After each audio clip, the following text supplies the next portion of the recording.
the 80-20 principle. Now, this is the principle that the business, the life follows this sort of principle or pattern that 80% of your outcomes come from 20% of your effort. And this is a principle that is used quite a lot in business, but what does it actually mean, and how can you use it in a practical way on a day-to-day basis?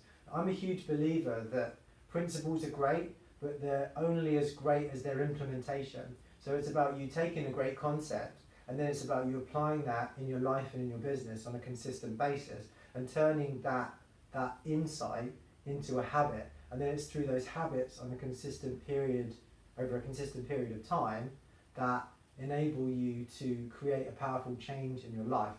Now, if we take the 80-20 principle, the way that you might apply this in your day is looking at the activities that you take in a day, or the actions that you take in a day, and thinking to myself, what actions am I taking that is giving me the most result? And then making sure that you prioritize those actions and always focusing your attention on those things that are garnering the best result for you. So it's really about identifying what outcomes that you want to measure, and then being able to say that these actions have contributed towards them. Now, if we take an example from a financial planning firm that I used to work with, we had about 130 clients. And of those 130 clients, you had them broken into 3 segments. You had your high net worth, you had your mid net worth, and then you had your lower net worth. And what we realized was that the high net worth individuals were producing 80% of the revenue, but they take 20% of the work.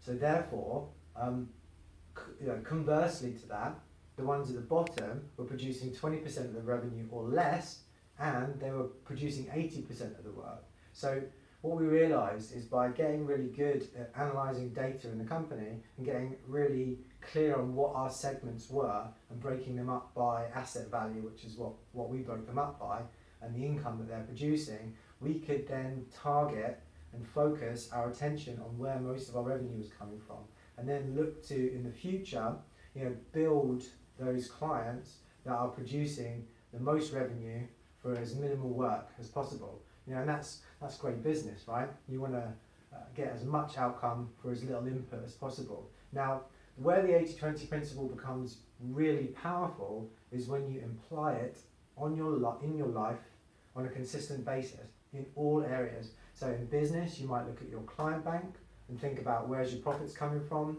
You might think about those clients that are a real pain in the arse, that take up a lot of your time and don't produce very much revenue. Now, it's being bold enough and brave enough to be able to say no to certain people. I don't want this kind of business. It's not worth the hassle. It's not worth the stress, and I want to focus my time and attention on those clients that I love working with, those clients that give me good income, those clients that pay on time, and those clients that produce most of the income for the business. And what you'll find by doing this and constantly recalibrating and being open to never getting it right, you never get there.